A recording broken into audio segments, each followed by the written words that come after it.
Good evening, sports fans from all around the globe. I am your host, Jeff Dawson, East Coast Sports Investors, and this is your closing bell for Friday, June 3rd, 2022. The weekend is officially here.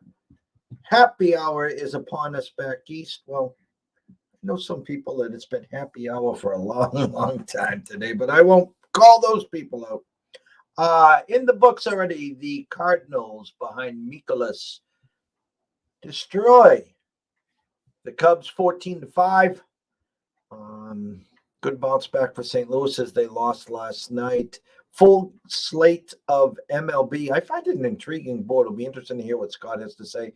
NHL, the Lightning, Scott's Tampa Bay Lightning, look to rebound after a pretty lackluster performance and look to tie up the series in MSG.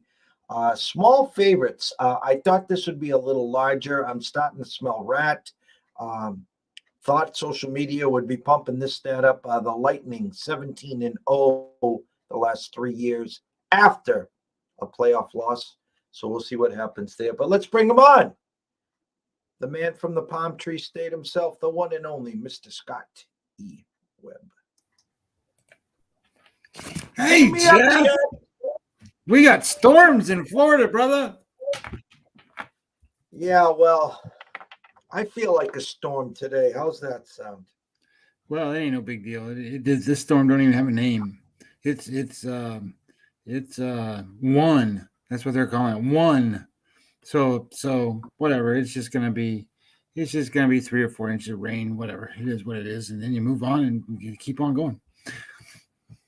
At least we have internet, so that's a good thing. I try to, I've been looking back at some offenses the last couple of weeks. The Sox still atop that. A couple of your usual suspects up there. Getting into the weekend, we have some decent matchups here. Anything catch your eye, as in matchups for the weekend? I thought the Dodgers sleptwalked through the Pirates, got swept 2-0. Take care of business last night against the Mets. They're tired of hearing about the Mets. Will be interested. Nice matchup today, by the way. Bassett versus, was it Anderson? Yeah. But any of these matchups intrigue you? Well, I think the San Francisco-Miami matchup's a pretty good matchup. They played at the opening weekend, and I think Miami did a pretty good job out there. But I'm looking at that one. Washington, Cincinnati's. Hey, TJ, I think Washington and Cincinnati. That's an interesting matchup because I think Cincinnati is starting to play a lot better. I think Arizona-Pittsburgh's an interesting matchup. I mean, these are matchups interesting only in a sense that the teams are kind of even. San Diego, Milwaukee's probably one of the premier matchups just because you got playoff teams or potential playoff teams there. I think this is a big weekend for Atlanta. They need to keep doing what they did yesterday, and I think this is a test for the Mets. I mean, they didn't pass the first night. I mean, 2-0. It's a competitive game, but you got to win. So I don't know. I think the White Sox are in trouble, and I say that only in a sense that I know they're going to get guys back and all that stuff. But Minnesota's hurting now too. So I think this is a good spot for Boston to get a little more healthy. And that Angels-Phillies game.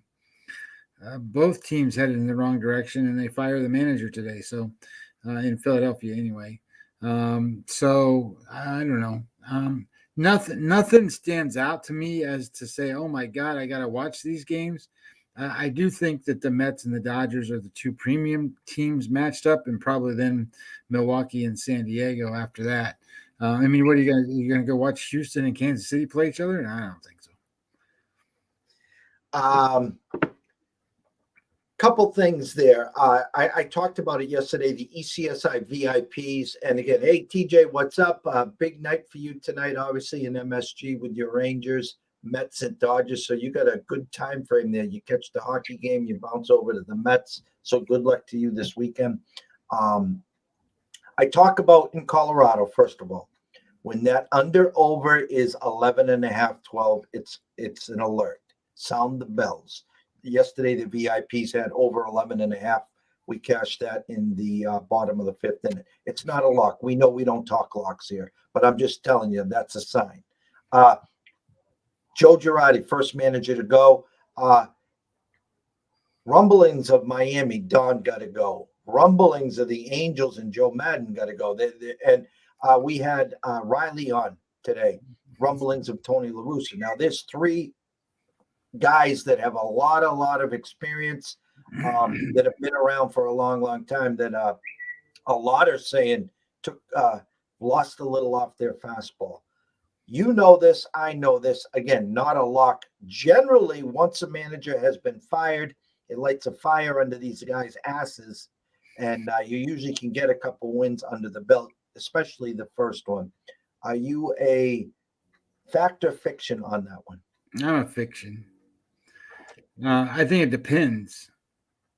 I think so. Here's what I'm going to tell you. If you fire Don Mattingly, you think those guys are going to go out and score 7 runs? No, but their pitching can win. Well, their pitching can win anytime. But my point is this: is in baseball, it's a marathon. We know that. Sure. It's 162 games. Once the manager loses the clubhouse, you're done. You're done. I talked about Cora at length. Listen, I'm not saying Joe Girardi is at fault here. The team was built. We know defensively it's a softball team. We know they have no back end. They have no closer. Someone's got to go. The season's only a third of the way through, so they decided this is what they had to do.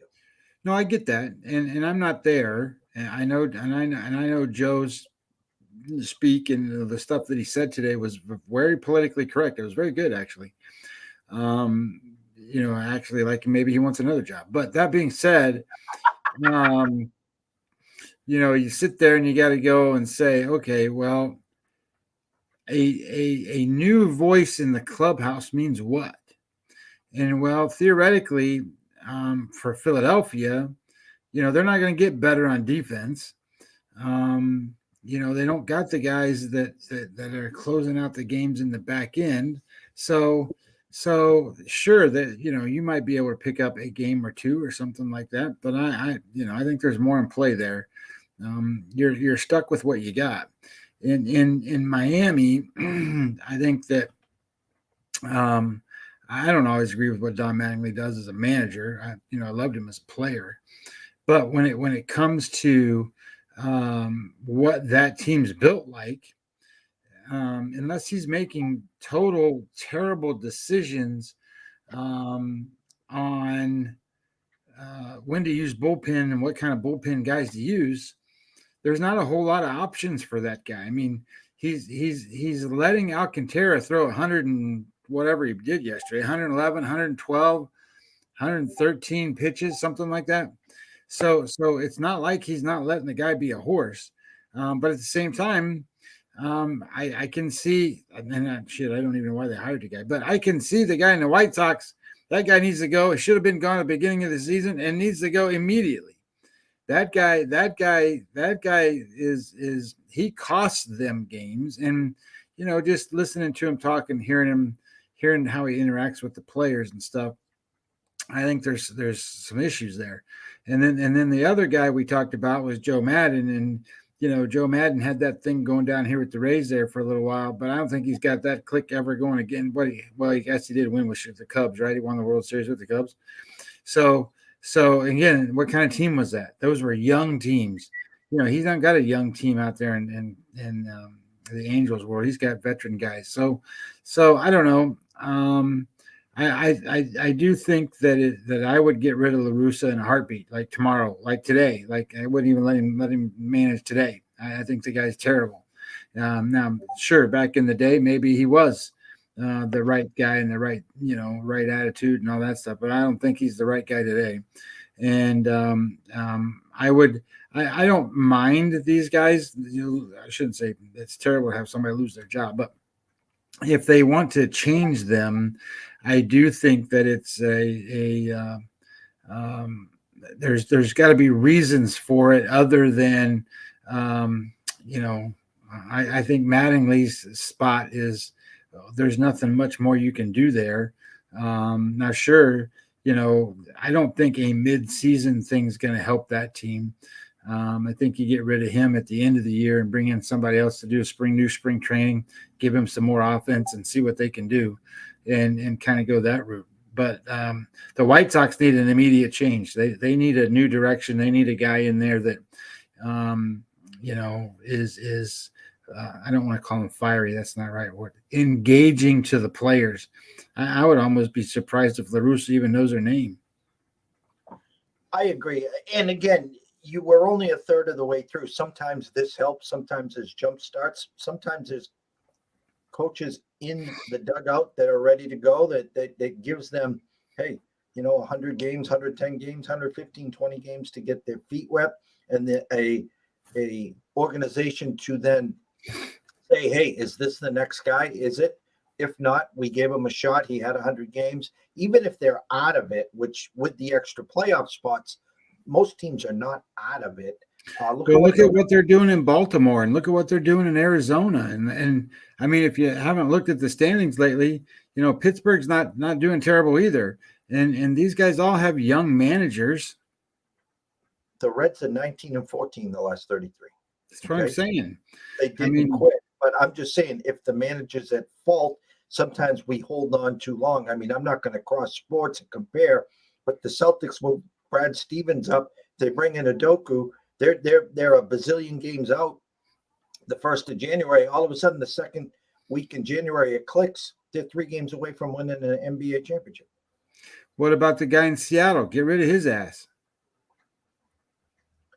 All right, we won't fire anyone yet tonight, but we're watching, boys. There's the slate. I think he would be one. He would be one of the first ones on my list. I forget what his name is off the top of my head. I have to look it up. But I mean, he has a young team that is certainly not living up to expectation for sure. And they're going to be good. But they're not going to be good this year. No, some of their players aren't living up to expectations either. Robbie Ray, what's his name? Kellenic.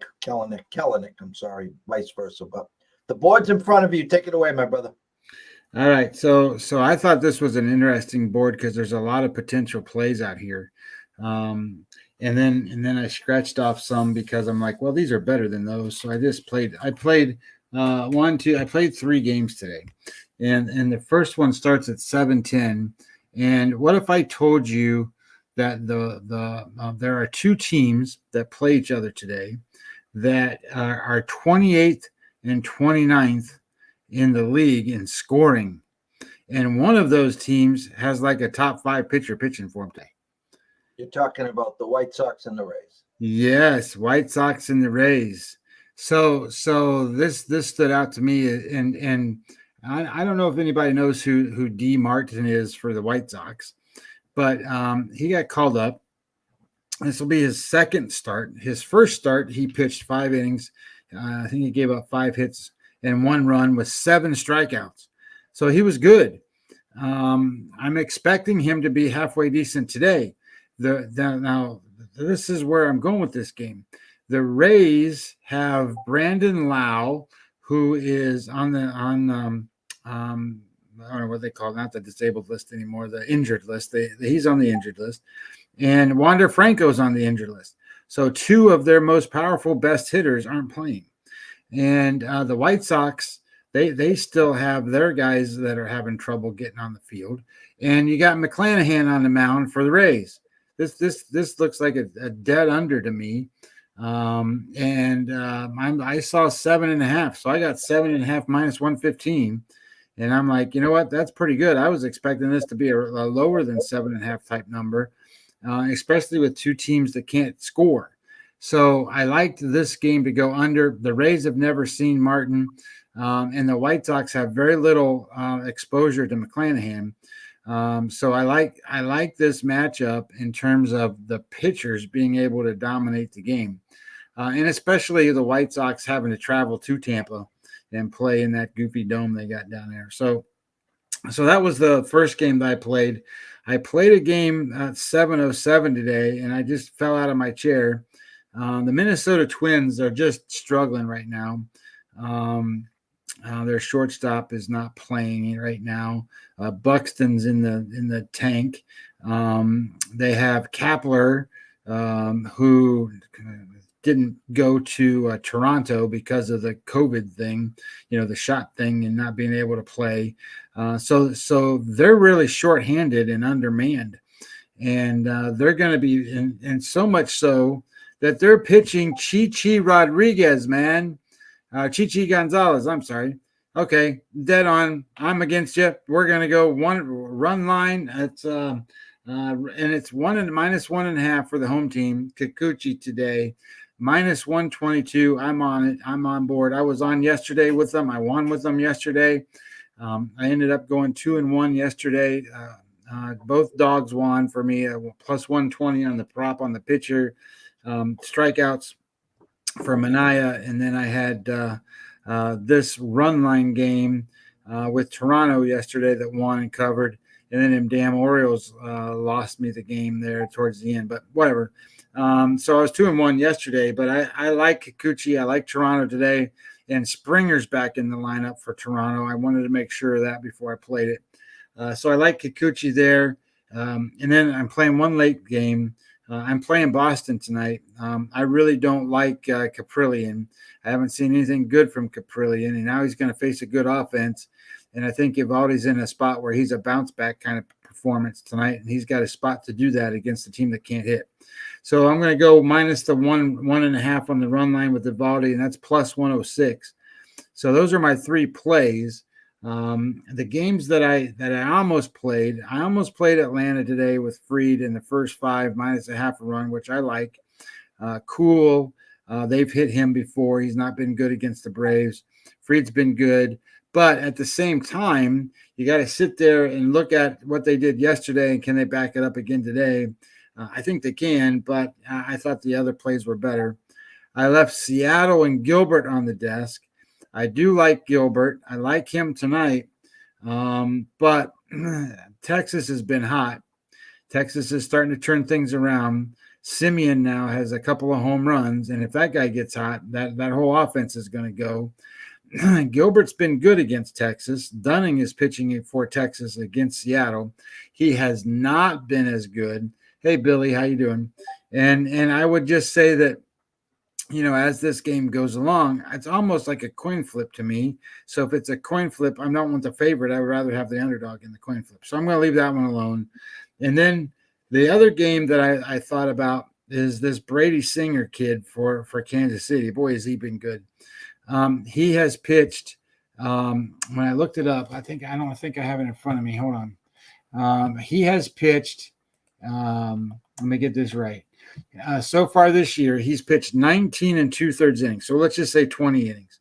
He's given up 14 hits and 3 runs. 3 runs in all of that. And that's against Minnesota twice and the White Sox. So it's not against the worst teams in the world. And he's been halfway decent against Houston. And your Quiddy's been awful. Now your Quiddy's, I expect him to be awful. I don't expect him to be the best pitcher in the world. He's an average pitcher, they're the below average pitcher, but he's not been good. He's never faced Kansas City before. So these are two teams that are struggling on offense. So I was sitting there going, this looks like a pretty good under spot. And then I'm like, you know what? I'm not going to play this game under. Who knows? This might be one of those days where, Brady Singer's had 3 starts, all great starts, no bad starts. And you sit there and go, okay, he's due for a smash up. And well, he's going to play the Astros, and the Astros can certainly do that to anybody. So I'm going to leave it alone. So those were the ones that I left off the table. So that's like 6 games tonight that I kind of liked. But I did play, what was it? 1, 2, I played 3 of them. And then, like, what are you going to do with Garrett Cole? Minus 350 or whatever it is, 320. Okay. Did you see minus a half runs, minus 200 today? Yeah. I mean, it's like, I get it. I mean, it's that they're going to put us in a spot where we got to figure out how to do these things even tougher. That Minnesota team, I think, is dead in the water tonight. I think both, like I said, both the White Sox, Tampa Bay, I don't think they're going to score many runs today. I can't tell you who's going to win Seattle, Texas. And the other game I thought was an interesting matchup is the Angels game. And again, they fired the manager. So I think, people probably would like to play Philadelphia for that reason. And then you got the Angels, though, coming in, just got swept by the Yankees. So how can you back them? So I think if you're going to play somebody, you'd have to play Philadelphia in that game. But, Silseth has not been seen by Philadelphia, and he's been pretty good for the Angels. They just got to hit, man. They just got to hit. And then on the other side, I wanted to play on Bassett so damn bad today because he's a bulldog, and he's going to go out there and out bulldog Anderson. He's going to out bulldog him.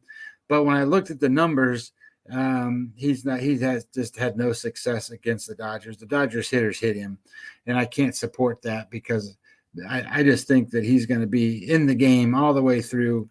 And then, who knows what's going to happen at the end. And then you got Fried Kuhl, I talked about a little bit, Musgrave and Burns. You just cannot get into this game unless you wanted to play on the Padres. But how are you going to play against Burns?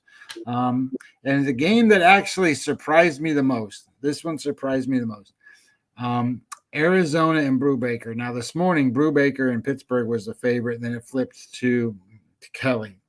And then when I started looking at the numbers, Kelly is the worst metrics going today, the worst out of the last 30 days. And he started off the season so good. And I thought, well, this is a no-brainer. I'm going to have to look at the Diamondbacks. So when I looked at the Diamondbacks, I go, shit, Brubaker's better than Kelly. Shit, they're going to win. So I'm not going to support either side here. I'm going to root for nobody and just see who happens to win that game. And then you got San Francisco and Miami, and they must have changed out their pitchers earlier today because that wasn't who was supposed to start, Breba and Blyer. But Breba and Blyer are both relief pitchers, so this is a bullpen game for both of them. And to be honest, Miami's bullpen over the last 14 days has been better than San Francisco, and Miami's offense has been better than San Francisco's offense. So if you wanted to take a quick flyer, you could probably jump on Miami if you wanted to, and it wouldn't bother me. You hit some spots with us. Arizona, Pittsburgh, like you said, is flipped. I think it's a popcorn game, definitely. San Diego, Milwaukee. San Diego had the game won yesterday, gave up 4 in the 9th. As you said, how are you going to go against Burns?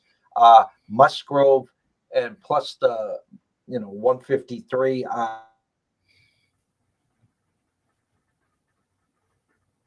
I couldn't touch it with your money. Maybe a game first fire. Atlanta, Colorado, we had the over, like I said earlier. I definitely give the edge to Fried. Riley pointed out that Colorado has been smashing lefties. I don't think Atlanta's put back-to-back games together in a long, long time. I backed off, but I did like where your eyes were with the Fried first 5 there. Bassett, Anderson, again, I think that the Pirates gave the Dodgers a wake-up call. I'm not going to go in there. I do know Bassett is a beast. He is a bulldog. I expect a tight game there. I do expect the Dodgers to win. No, sorry, TJ. Bieber, minus the half run on the desk. This Baltimore team's pesky. Zimmerman's been good. I backed off. Something smells there. I stayed away. The Guardians' offense has just been way too inconsistent. You talked about Detroit and New York. Just do whatever you guys want to do with that one. Minnesota, Toronto. Now, Kukuc has come around since the start. Chichi Gonzalez couldn't make it in Colorado. First start, I expect Toronto to rake. I expect Minnesota to be able to score. I like the plus money side on the over 9.5 today. There are nines at Bovada, Heritage, and Bookmaker. And I think it was FanDuel. So if you wanted to go over 9, you can grab that there. I think there's going to be a lot of fireworks there tonight. I'd like the over there. I don't know much about Martin. I know McClanahan is an absolute beast. Thought about first five there. The history of the White Sox, they used to rake lefties. We stayed Number 2. away there. Gilbert Dunning again. Yes. Gilbert and Dunning. We have futures on Gilbert. Dunning has been pitching great. Texas is waking up. Over this afternoon, there was some late money trickle. We passed there. I agree with you. Singer would be the play there. He has been absolute lights out. Urquidy has not. Maybe even a Singer first five plus money there. I also love the Sox first five. I don't want to mess with the bullpen. Corpillion has not been good. Historically, Sox have always struggled in Oakland and east to west travel. I think this is a good spot for them to get healthy. I think that you get the Bulldog and Evaldi, you get a couple runs, and you win the first five there. And again, I talked about the manager being fired. Again, the one thing I don't like is that the Angels are just free falling. Mike Trout coming back home to Philly, that will be one of the takes there. I don't like either back ends. Just on historic, you usually get a little fire under their asses. Hey, our job performance just cost Joe Girardi, who's a good guy, and I did like the hiring, by the way. I did not despise that hiring at all. I think it was bad upper management and putting this team together. Again, it's a softball team. They thought they were going to outscore everyone 11-10. They're defensively liabilities.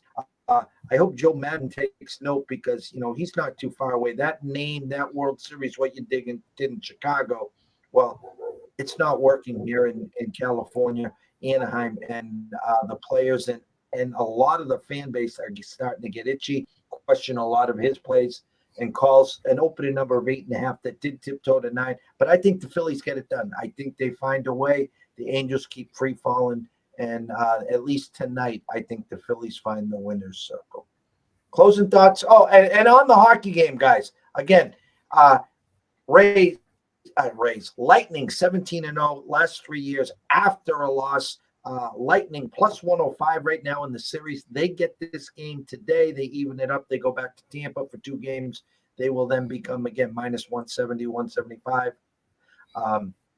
Favorites.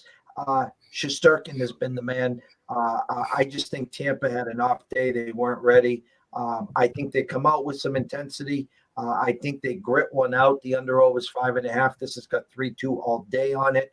I don't think you'll see a 6-2 or 8 goals scored tonight there. So that's my take there. Scotty, closing thoughts. We're getting ready to be into the first week of June. So call-up season still going on. Trade deadline is coming.